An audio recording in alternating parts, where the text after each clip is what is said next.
Halo teman-teman investor, di video kali ini mungkin saya hanya akan cerita saja ya, sharing tentang webinar yang kami adakan di bulan Januari kemarin ya. Jadi seperti biasa di dalam komunitas kami, member-member di investor, setiap bulan kita selalu mengadakan webinar di mana ada 2 sesi. Yang sesi pertama saya memaparkan materi, yang sesi kedua biasanya di situ kita diskusi. Dan kebetulan untuk bulan Januari kemarin ya, saya mengundang salah satu member kami di mana beliau ini juga seorang Stockbitor yang aktif, yaitu Pak Ilusik ya. Nama channelnya di Stockbit seperti ini, teman-teman bisa follow akun beliau. Beliau orangnya asik banget dan enak banget diajak ngobrol. Kita bertukar pikiran di situ. Dan beliau memperkenalkan diri sebagai seorang trader momentum. Yang dimana beliau cerita bahwa di tahun 2023 kemarin kenaikan portofolionya mencapai 200%. Tentu saja itu yield yang sangat bagus. Ya, di sisi lain kinerja portofolio saya sendiri di tahun 2023 naik sekitar 30% ya. Jadi berlipat-lipat dari kenaikan portofolio saya. Nah, di situ kita sharing bagaimana caranya beliau bisa menghasilkan kenaikan sampai 200%. Nah, sebagai trader momentum, beliau saat ini ya, saat kita sharing-sharing di sana, beliau memiliki atau memegang sekitar 25 saham. Yang dimana 25 saham ini dibagi menjadi 3 kelompok. 5 saham untuk kategori investing, 10 saham untuk kategori swing trading, dan 10 saham untuk kategori trading volume. Nah, metode yang beliau gunakan pun juga menggabungkan seluruh metode. Yang pertama, beliau tetap menggunakan fundamental analisis ya, yang dimana beliau juga mencari perusahaan-perusahaan yang sehat, perusahaan-perusahaan yang tidak akan bangkrut. Di mana beliau selalu percaya ketika fundamental perusahaan bagus, walaupun harga sahamnya turun, pasti akan balik lagi. Selain menggunakan analisa fundamental, beliau juga menggunakan analisa yang lain, seperti technical analysis, yang dimana beliau juga akan menentukan harga yang bagus untuk masuk dan keluar dengan menggunakan tren ya. Selain menggunakan teknik analisis, beliau juga menggunakan analisa bandarmologi. Ya, kira-kira bandar sedang akumulasi atau distribusi. Selain itu juga, beliau juga menggunakan analisa volume. Kira-kira ada kenaikan volume yang sangat berlipat atau tidak. Dengan menggunakan berbagai macam analisa tersebut, beliau juga melakukan yang namanya review. Dan review yang beliau gunakan itu adalah review harian ya, dalam artian beliau kemarin bercerita. Jadi setelah pulang dari kerja, beliau akan mereview kembali 25 saham yang beliau miliki. Kemudian dari 25 saham tersebut, beliau kemudian melakukan yang namanya trading plan ya, menyiapkan trading plan untuk esok harinya. Nah, beliau melakukan eksekusi, entah itu beli atau jual kira-kira jam 9 sampai jam 10 pagi. Dan beliau melakukan disiplin seperti itu terus setiap hari. Ya, jadi bisa dikatakan beliau memang aktif sekali untuk melakukan trading, dalam artian beliau cepat sekali untuk keluar masuk. Ya, ngomong-ngomong beliau ini juga seorang trader yang sudah berpengalaman ya. Beliau cerita mulai masuk saham di tahun 2006. Ya, saya sendiri baru masuk saham di tahun 2011. Nah, dari sini saya dapat sudut pandang mengenai trading, yang dimana memang ketika kita memang ingin menjadi seorang trader yang profesional, salah satunya kita harus punya disiplin yang kuat ya, punya trading plan yang jelas, hariannya harus selalu direview.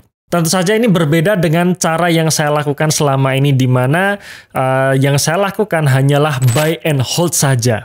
Saya analisa suatu perusahaan, suatu saham di mana fundamentalnya bagus, kinerjanya bagus, dan secara valuasi murah, saya beli kemudian saya simpan. Kapan saya akan review sahamnya? Saya hanya akan mereview setelah nanti laporan keuangan terbaru keluar, alias secara periodik 3 bulan sekali, di situ baru saya review. Dan ketika saya review, ketika kinerja perusahaan baik-baik saja, ya saya akan lanjutkan hold.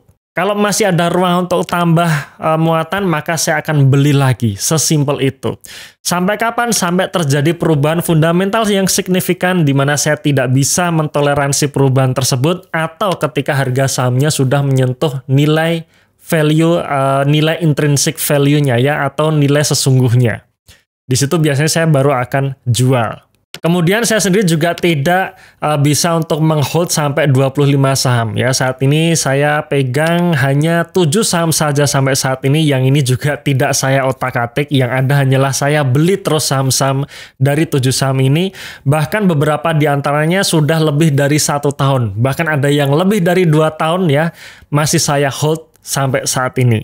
Dengan saya tidak banyak bergerak, saya hanyalah buy and hold saja. Saya tidak menggunakan analisa yang menjurus kepada price action seperti technical analysis, bandarmologi, foreign flow, ataupun volume, yang dimana harga saham mau naik atau turun dalam jangka pendek ini saya biarkan saja. Maka saya pun juga mengerti, saya tidak akan mungkin untuk mencari cuan maksimal. Dalam artian, saya tidak akan berharap untuk bisa membeli saham di harga bottom dan menjualnya di harga puncak. Alias ketika saya merasa sudah cukup, ya sudah, saya keluar saja. Dalam artian yaitu tadi ya, fundamentalnya sudah berubah di mana saya tidak bisa toleransi atau harga sahamnya sudah menyentuh nilai intrinsiknya atau nilai wajarnya. Maka dengan itu semua target saya pun itu juga tidak muluk-muluk. Target kenaikan portofolio saya pun juga saya sesuaikan yang masuk akal dan tidak terlalu tinggi-tinggi. Jadi ekspektasi saya tidak akan setinggi mereka-mereka yang melakukan trading harian. Bagi saya cuan dengan yield IHSG plus 10% menurut saya itu sudah cukup. Ya, dimana kalau kita pakai hitung-hitungan IHSG plus 10% dalam jangka panjang hasilnya sudah sangat baik, sudah sangat bagus, dimana itu buat saya cukup. Nah, maka dari sini kita sebagai investor kita harus mengerti ya posisi kita, ya positioning kita berada di mana nih.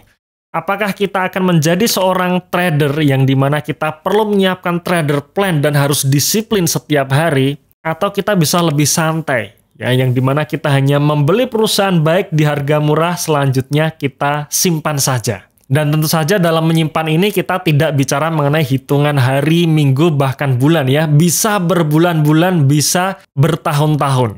Yang dimana acuannya tadi, sepanjang kinerjanya masih oke, masih growth, nah disitulah saham tersebut memang masih layak kita tahan atau kita pegang.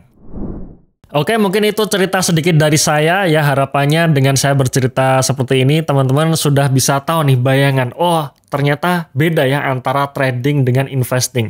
Beda cara eksekusi, beda cara analisa, beda juga cara mentargetkan kenaikan portofolionya ya, alias yield kinerja portofolionya pun itu juga berbeda.